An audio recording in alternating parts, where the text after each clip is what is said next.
Assalamualaikum warahmatullahi wabarakatuh.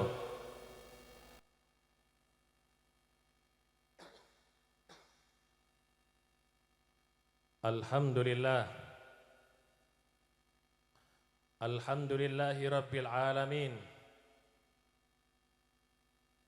Hamdan yafuku hamdal hamidin wa yafdulu syukra syakirin. Asyhadu an la ilaha illallah wahdahu la syarikalah. Ilahul awwalina wal akhirin. Wa asyhadu anna sayyidana Muhammadan abduhu wa rasuluhu qaidul ghurril muhajjalin. Allahumma salli wa sallim ala sayyidina Muhammadin al-fatihi lima ughliq wal khatimi lima sabaq nasiril haqqi bil haqq wal hadi ila siratikal mustaqim wa ala alihi wa sahbihi haqqa qadrihi wa miqdarihil azim. Salatan taftahu lana biha abwabar ridha wa taysir wa tughliqu biha anna abwaba syarri wa ta'sir, amma ba'd. Habaiban al-ajilla yang dimuliakan, segenap para habaib yang hadir pada malam hari ini, yang mudah-mudahan selalu diberi kesehatan oleh Allah dan panjang umur dalam ketaatan dan mengikuti daripada jalan datuknya Rasul sallallahu alaihi wasallam. Para asatid, para alim ulama, wabil khusus khadimul majlis, Gus Imam dan Gus Ajir, para hadirin pecinta Nabi besar Muhammad sallallahu alaihi wasallam. Alhamdulillah, malam hari ini Allah subhanahu wa ta'ala telah mengumpulkan kita dalam satu majlis yang mulia,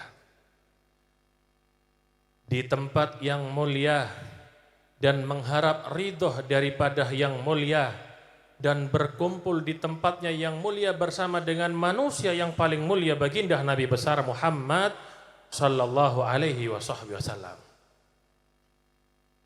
Hadirin yang dirahmati oleh Allah subhanahu wa ta'ala, seharusnya harus banyak bersyukur kepada Allah subhanahu wa ta'ala karena telah menjadikan kalian semua orang-orang yang beriman kepada Allah subhanahu wa ta'ala. Terlebih-lebih di dalam musnad al-Imam Ahmad, baginda Nabi besar Muhammad sallallahu alaihi wasallam bersabda, "Idza ra'aitumur rajula ya'tadu ilal masajid fashhadu lahu bil iman." Jika kalian sering melihat seseorang keluar masuk ke masjid, saksikan dia adalah orang yang beriman, kata baginda Nabi besar Muhammad sallallahu alaihi wasallam. Dan alhamdulillah masjid ini, majelis ini berpindah dari satu masjid ke masjid yang lain. Kadang-kadang ada orang naik kendaraan, naik mobil, ketika ada masjid berhenti, masuk, saya ikuti, tak kira orang ini mau sholat duha, berhenti ke masjid bukan untuk i'tikaf atau sholat duha, ternyata cuma ke toilet kencing keluar lagi. Alhamdulillah kalau kita ditakdirkan oleh Allah untuk sering duduk di masjid yang tak lain tujuannya mencari ridhonya Allah subhanahu wa ta'ala, menunggu daripada curahan rahmat daripada Allah subhanahu wa ta'ala. Kita berharap sebagaimana malam hari ini dikumpulkan bersama-sama dengan membaca syama'il, sifat-sifat terpuji dan mulia dari Nabi Muhammad, di akhirat nanti kita berharap dikumpulkan dengan yang kita baca, yaitu baginda Nabi besar Muhammad sallallahu alaihi wasallam. Hadirin yang dirahmati oleh Allah subhanahu wa ta'ala, malam hari ini bertepatan dengan haul daripada guru kita semua al-maghfurlah Ki Haj Ahmad Syamsul Ma'arif. Mudah-mudahan derajat beliau selalu diangkat oleh Allah subhanahu wa ta'ala, dan santri-santrinya terus bisa menjalankan daripada kegiatan-kegiatan beliau, dan yang hadir mendapatkan barakah beliau. Amin, Allahumma amin. Hadirin yang dirahmati oleh Allah subhanahu wa ta'ala,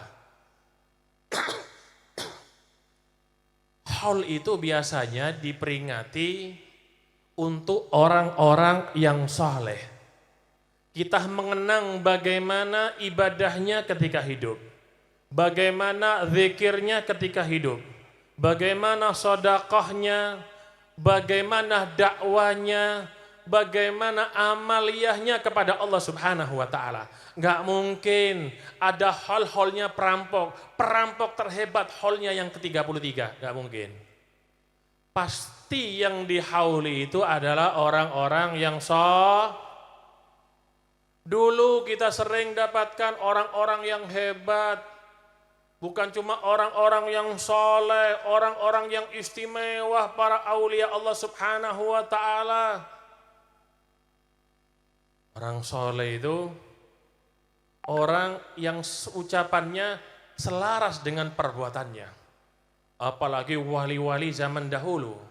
Mereka orang-orang yang dekat dengan Allah Subhanahu wa ta'ala. Itu dulu waktu perang sama Belanda dulu, Kiai Khalil Bangkalan, itu karohmanya itu keluar. Itu kadang-kadang tanknya Belanda itu diikat sama benang nggak jalan sudah. Coba sekarang ada tank diikat, ya nggak ada apa-apanya. Kadang-kadang beberapa biji kacang hijau dilempar, itu meledak tank-tanknya. Kalau sekarang bijinya kacang hijau dilempar, jadi kolak. Nggak bisa, nggak sama dengan orang-orang soleh. Makanya baginda Nabi besar Muhammad sallallahu alaihi wasallam bersabda, "Yadhhabus salihuna al-awwal ba'dal awwal, hatta la yabqa minan nas illa ghuthalatun ka ghuthalati tamri wasyair la ya'ba'ullahu bihim." Telah pergi orang soleh satu persatu dari kehidupan kita, kata baginda Nabi besar Muhammad sallallahu alaihi wasallam. Dulu kita dapatkan di sini mungkin Kiai Haj Ahmad Samsul Ma'arif, kita dapatkan kiai yang lain, orang yang soleh yang lain, habaib yang lain, kita dapatkan dulu orang-orang soleh. Sekarang sudah kita jarang dapatkan orang-orang yang ahli ibadah, yang kalau sholat Jumat setelah subuh berangkat sudah niat itikaf. Sekarang nunggu adzan baru jalan. Orang-orang soleh sudah hilang satu persatu dari kehidupan kita, kata Nabi Muhammad sallallahu alaihi wasallam. Hatta la yabqa minan nas illa ghuthalatun ka ghuthalati tamri wasyair. Sehingga yang tersisa, kata Nabi Muhammad, hanya ampas. Yang tersisa hanya ampas daripada kurma dan gandum. Sisa-sisa daripada gandum dan kurma. Artinya yang ada ini, ya wis ini yang kita ikuti.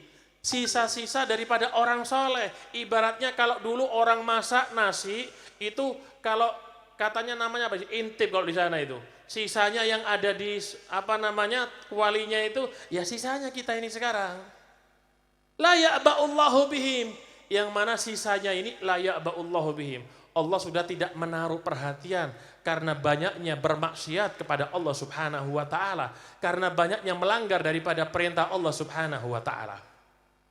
Padahal orang-orang yang saleh itu mendapatkan keistimewaan dari Allah Subhanahu wa ta'ala sampai anak turunnya yang nomor 7. Anak turunnya yang nomor 7 itu akan mendapatkan barokahnya. Kita sebagai misal, seandainya kita menjadi anak orang saleh, seorang anak harus bisa meniru bagaimana sepak terjang daripada orang tuanya. Bagaimana amalia daripada orang tuanya.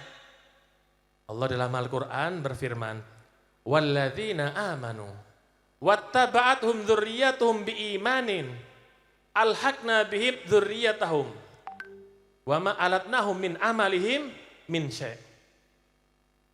Walladzina amanu, dan mereka yang beriman, kata Allah Subhanahu wa ta'ala.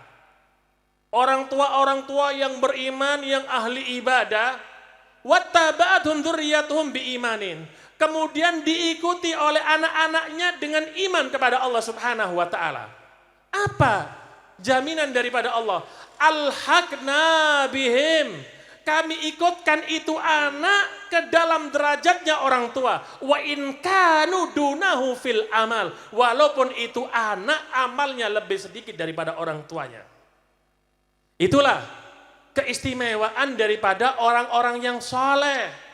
Mereka, kata baginda Nabi Muhammad, akan dikumpulkan bersama dengan anak dan cucu-cucunya di surga sebagaimana mereka berkumpul di dunia. Biasanya kakek itu kalau kumpul dengan anaknya itu senang.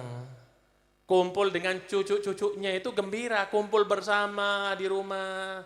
Kemudian guyonan, makan bareng, senang. Itu kakek kalau berkumpul dengan anggota keluarganya. Gembira itu kakek ketika berkumpul dengan semuanya. Sebagaimana dia di dunia bergembira ketika berkumpul dengan anak dan cucu-cucunya, nanti di akhirat orang yang soleh akan dikumpulkan di surga bersama dengan anak dan cucu-cucunya oleh Allah Subhanahu wa ta'ala. Barokah daripada kesolehan manusia. Seorang anak yang derajatnya di bawah, amal ibadahnya tidak mencapai daripada amal ibadah orang tuanya, dikumpulkan nanti di surga oleh Allah dengan orang tuanya, dikatrol dia dengan orang tuanya. Sa'ad bin Musayyib itu seorang tabi'in jalil, seorang tabi'i yang hebat. Beliau itu ahli ibadah, tiap malam sholat, ngaji nggak pernah berhenti. Anaknya suatu saat yang kecil tahu, ayah, tiap malam aku lihat ayah ini bangun sholat, nggak berhenti-berhenti. Istirahat ayah sekali-kali. Ada apa ayah ini ibadah seperti itu, wahai ayah? Apa jawaban beliau? Aku ini ibadah untuk engkau, wahai anakku. Aku takut setelah aku meninggal, engkau tersesat daripada jalanku. Lihat bagaimana orang tua yang saleh zaman dahulu, mereka ingin mengawal dan menjaga daripada anak-anaknya setelah meninggal, takut di jalan yang sesat yang tidak diridhoi oleh Allah Subhanahu wa ta'ala. Nabi Musa alaihissalatu wassalam, Nabi Musa ini termasuk Rasul Ulul Azmi, seorang nabi yang istimewa, seorang nabi yang hebat, yang ceritanya sangat banyak di Al-Quran setelah baginda Nabi besar Muhammad sallallahu alaihi wasallam. Nabi Musa ini merasa memiliki ilmu yang istimewa karena Rasulnya Allah Subhanahu wa ta'ala. Ternyata ada orang lain yang bukan Rasul dan bukan Nabi dalam satu riwayat, tapi memiliki ilmu yang sangat-sangat istimewa. Dia adalah Khidir. Ulama berbeda pendapat, ada yang mengatakan Khidir itu nabi dan ada yang mengatakan wali, dan kebanyakan ulama mengatakan wali.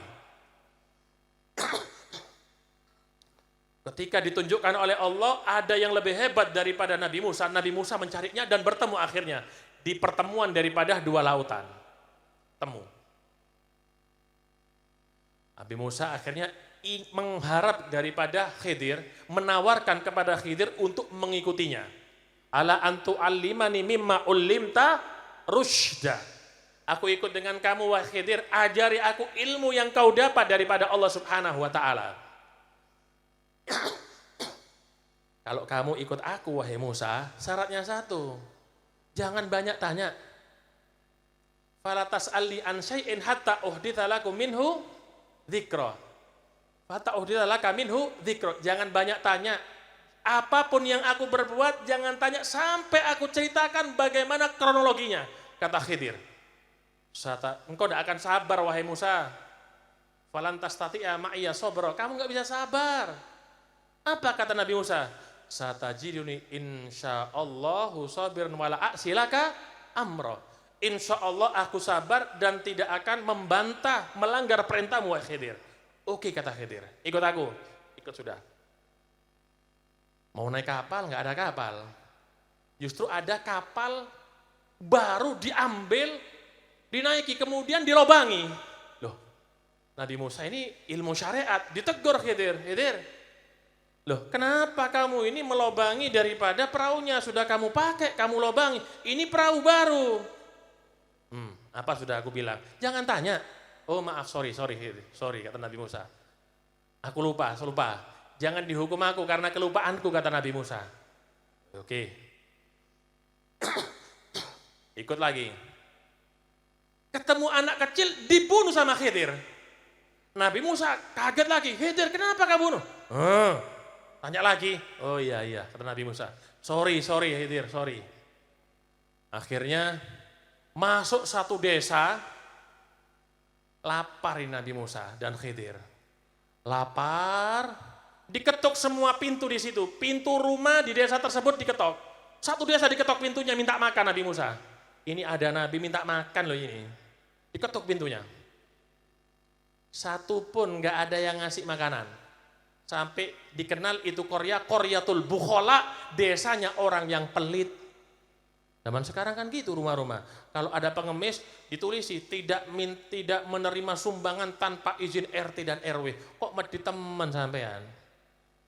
Nanti kalau sudah ngasih dimasukkan Facebook. Sedekah jariah. Padahal kata Nabi Muhammad, la taruddanna sa'ilan walau ja'a bil faras. Jangan menolak orang yang minta-minta walaupun datang dengan kuda zaman dulu. Kalau sekarang walaupun datang pakai mobil Alphard, bisa jadi itu nyewa. Bisa jadi itu pinjam, kasih, atau diberi apa? Diberi janji, mungkin datang lagi 3 hari saya ada uang. Jangan pelit kalau ada orang minta-minta. Sudah nggak dikasih makan. Akhirnya Nabi Musa protes lagi. Sudah aku ndak kuat ikut engkau wahai Khidir. Wesnya ndak kuat ya? Nggak kuat. Saya ceritain kata Khidir.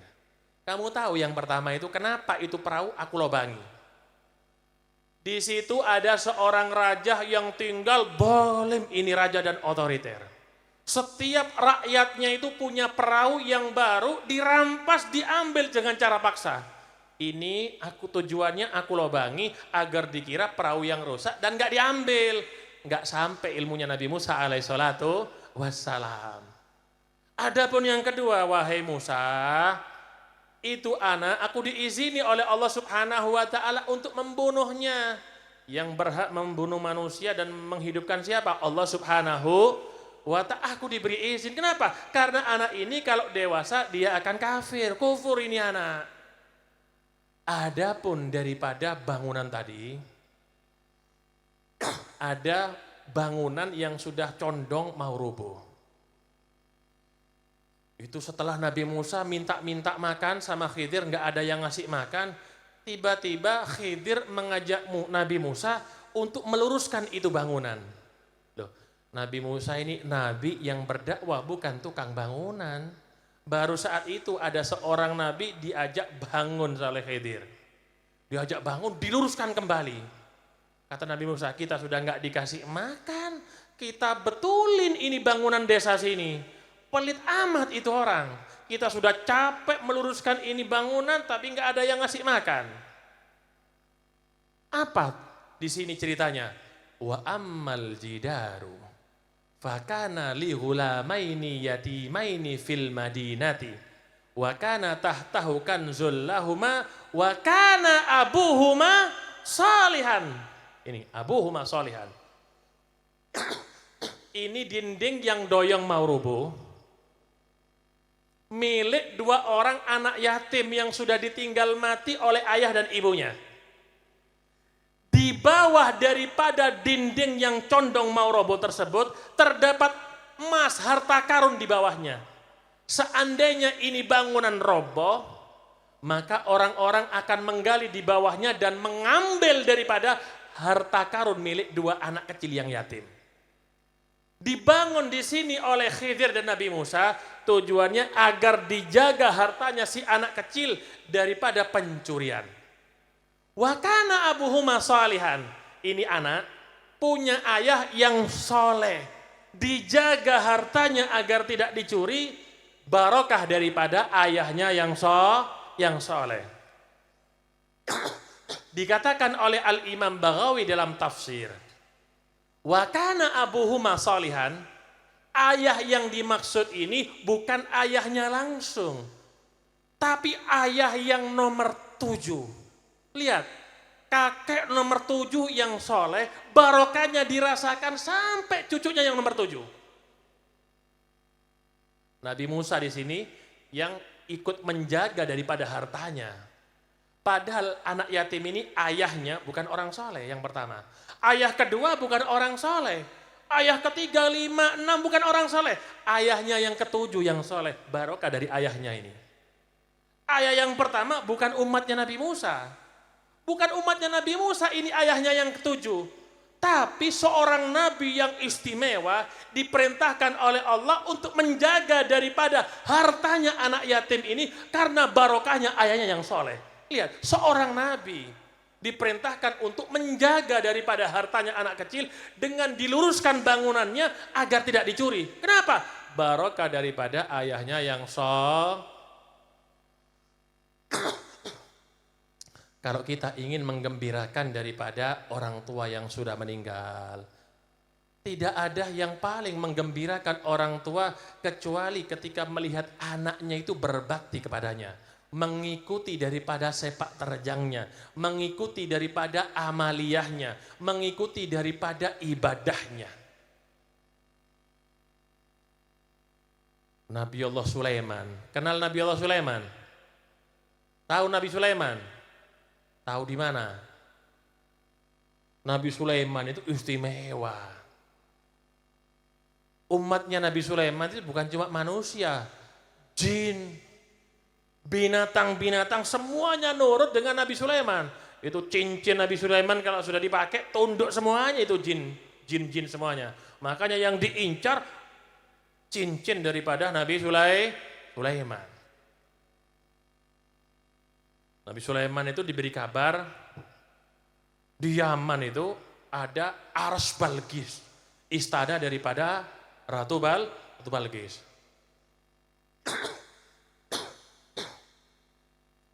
Kata Nabi Sulaiman, siapa yang bisa mendatangkan Ars istana Ratu Balqis di hadapanku?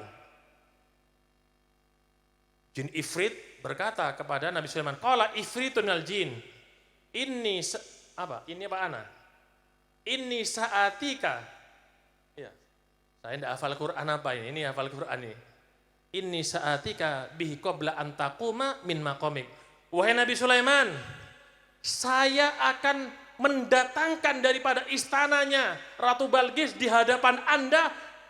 Saat itu Nabi Sulaiman duduk. Sebelum Anda berdiri, itu istana ada di hadapan Anda. Nabi Sulaiman itu punya tangan kanan yang menguasai daripada Ismullahil A'zam. Menguasai Ismullahil A'zam. Menguasai nama-nama Allah Subhanahu wa taala, jika dikuasai doanya langsung mustajab. Katanya, kata tangan kanan Nabi Sulaiman, ana sa'atika bihi qabla ayyartadda ilaika tarfut.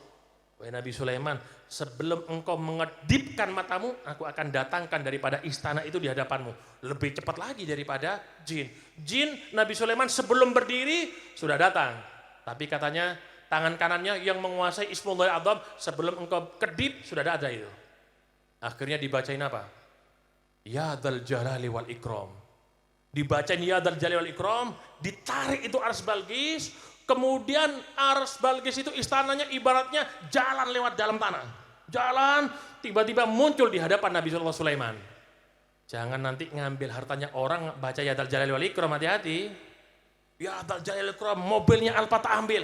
Tidak bisa, berat. Jangan digunakan. Nah, Nabi Sulaiman ini pernah mau pergi ke istananya Ratu Balqis. Burung itu, hudhud namanya, disuruh terbang. Coba cari lokasinya sambil cari air. Itu burung hudhud itu kalau terbang tinggi, itu tapi bisa melihat air yang ada di dalam tanah terdeteksi oleh hudhud. Nabi Sulaiman itu ketika menuju ke Ars Balqis, istana Ratu Balqis, diiringi oleh semua daripada pengikutnya. Sampai diriwayatkan tukang masaknya loh itu panjangnya 2 kilo. Berapa orang itu yang makan? Tukang masaknya 2 kilo panjangnya. Ketika berhenti di suatu kota, ketika melewati suatu kota, berhenti Nabi Sulaiman. Berhenti. Padahal saat itu bukan waktunya berhenti, bukan di rest area saat itu. Tanya murid umatnya Nabi Sulaiman, kenapa kita berhenti di sini? Kalian tahu tanah yang sekarang kita pijak di atasnya? Nggak tahu. Di kota ini, di atas tanah ini nanti dilahirkan Nabi akhir zaman, Nabi Muhammad SAW. Jalan. Burung hudhud ini diperintahkan nggak balik-balik. Wa tafaqqadat tayra.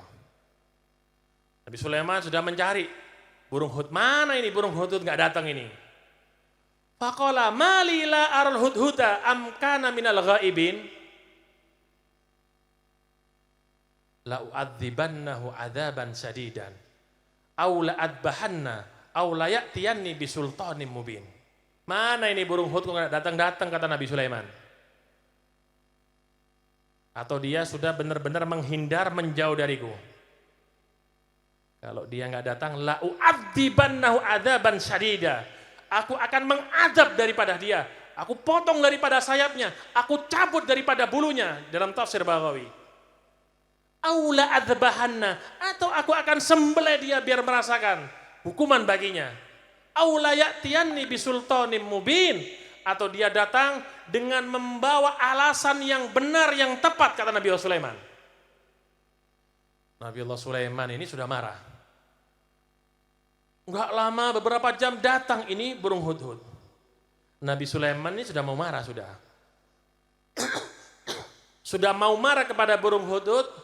Diriwayatkan oleh ulama tafsir, dulu hudhud ini ketika masih kecil berbakti kepada induknya, berbakti kepada ibunya.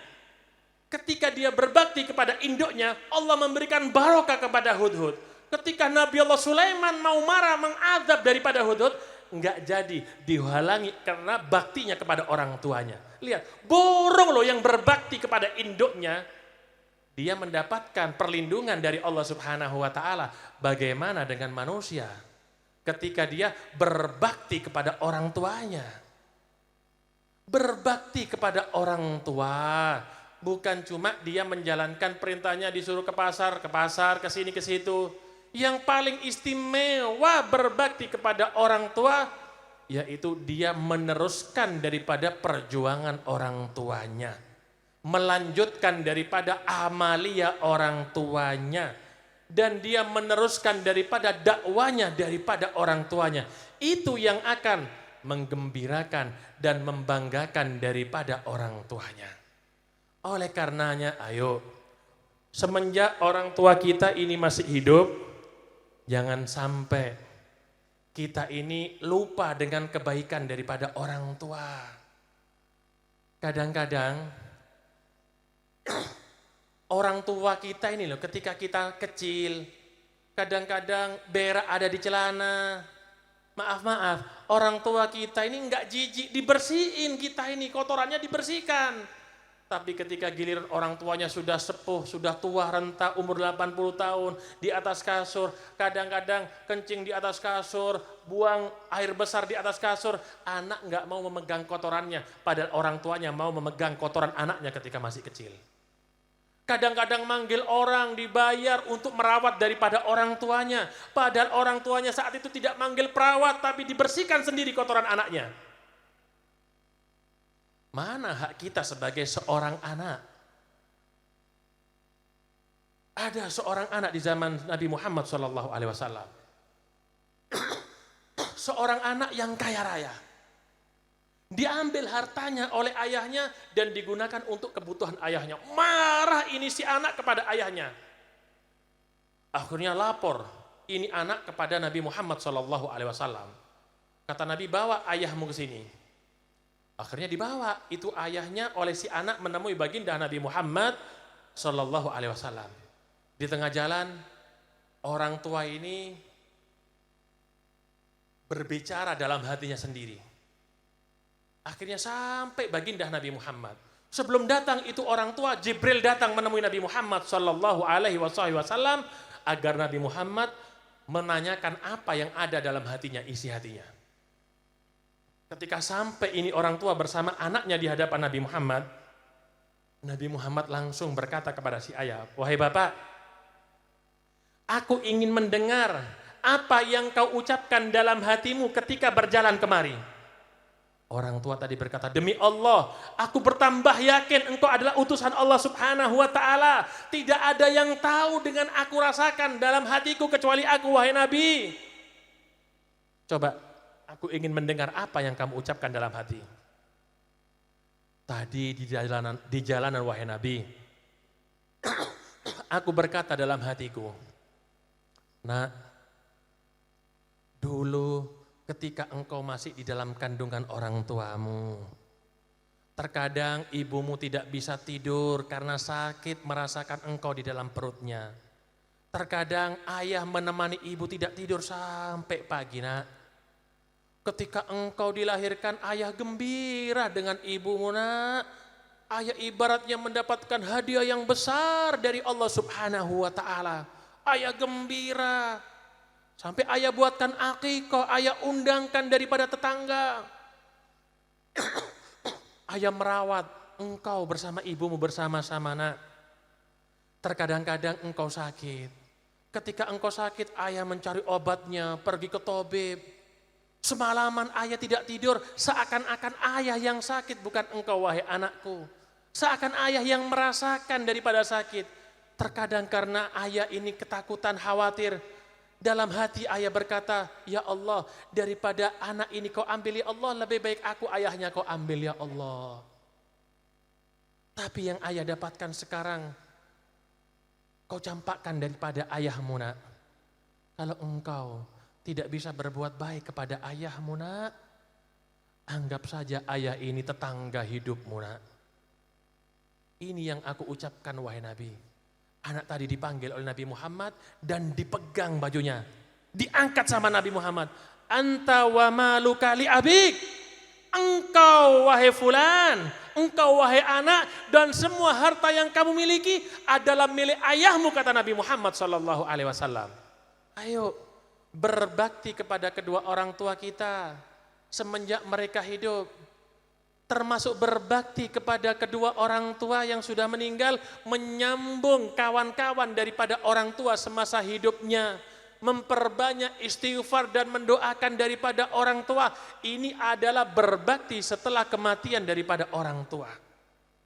Mari gembirakan orang tua sebagaimana menggembirakan mereka di saat kita kecil. Ketika kita kecil, kelihatan ada orang jualan mainan, kita kadang-kadang menangis. Melihat anak tetangga ingin dibelikan mainan oleh orang tua. Terkadang orang tua nggak punya uang. Terkadang sampai hutang untuk membelikan mainan untuk kita. Tapi kita pelit ketika punya uang untuk memberikan kepada orang tua. Sisihkan daripada gaji Anda tiap bulannya, berikan kepada orang tua. Siapa orang yang memuliakan daripada orang tuanya, mengagungkan daripada orang tuanya seperti raja, rezekinya akan dicurahkan seperti rezekinya raja oleh Allah subhanahu wa ta'ala. Ayo gembirakan daripada mereka sebagaimana kita digembirakan oleh orang tua kita. Ya Rabb, jangan bangunkan kami dari majelis ini kecuali kau ampuni dosa-dosa kami ya Allah. Ya Rabb, kami yang hadir pada malam hari ini tidak mencari apapun kecuali mencari rahmat-Mu dan ridho daripada kekasih-Mu baginda Nabi besar Muhammad sallallahu alaihi wasallam. Ya Allah, orang tua kami yang masih hidup, panjangkan umur mereka dalam keadaan sehat walafiat. Orang tua kami yang masih hidup, ya Allah, gembirakan mereka ya Allah sebagaimana kami digembirakan ketika kami masa kecil ya Allah. Ya Rabb, jaga orang tua kami daripada segala musibah, bencana, kesalahan ya Rabb. Ya Allah, orang tua kami yang sudah meninggal ya Allah, lapangkan kuburannya ya Allah. Terangkan kuburannya ya Allah. Jangan sampaikan kabar buruk tentang kami bermaksiat di atas dunia ya Allah. Karena orang tua kami di dalam kuburnya akan merasa gelisah ya Allah. Ya Rabb, gembirakan orang tua kami di dalam kuburnya ya Allah, sebagaimana kau gembirakan orang-orang soleh dengan anak-anaknya yang soleh ya Allah. Ya Rabb, juga engkau masukkan kami ke dalam surga ya Allah. Sungguh tidaklah indah itu surga ya Rabb, jika kami tidak masuk surga bersama dengan orang tua kami ya Allah. Pertemukan kami dan orang tua kami dengan baginda Nabi Muhammad ya Allah, dengan Nabi Muhammad ya Allah. Ya Rabb, jika ada yang hadir malam hari ini, nama-namanya terukir di pintu neraka ya Allah, ukir namanya di pintu surgamu ya Allah. Pertemukan kami dengan Nabi Muhammad ya Allah. Takdirkan kedua mata ini memandang Nabi Muhammad ya Allah. takdirkan kedua kulit kami bersentuhan dengan kulit Nabi Muhammad ya Allah. Takdirkan kami bisa berpelukan dengan Nabi Muhammad sallallahu alaihi wasallam. Jangan jauhkan kami dengan Nabi Muhammad ya Allah. Pertemukan kami di surga bersamanya ya Rabb. Allahumma ja'al jam'ana hadha jam'an marhuma wa tafarruqana min ba'dihi tafarruqan ma'suma wa la taj'al fina wa la ma'ana syakiyan wa la mahruma bi rahmatika ya arhamar rahimin. Wa sallallahu ala sayyidina Muhammadin wa ala alihi wa sahbihi wa sallam walhamdulillahi rabbil alamin wal afa minkum wassalamu alaikum warahmatullahi wabarakatuh.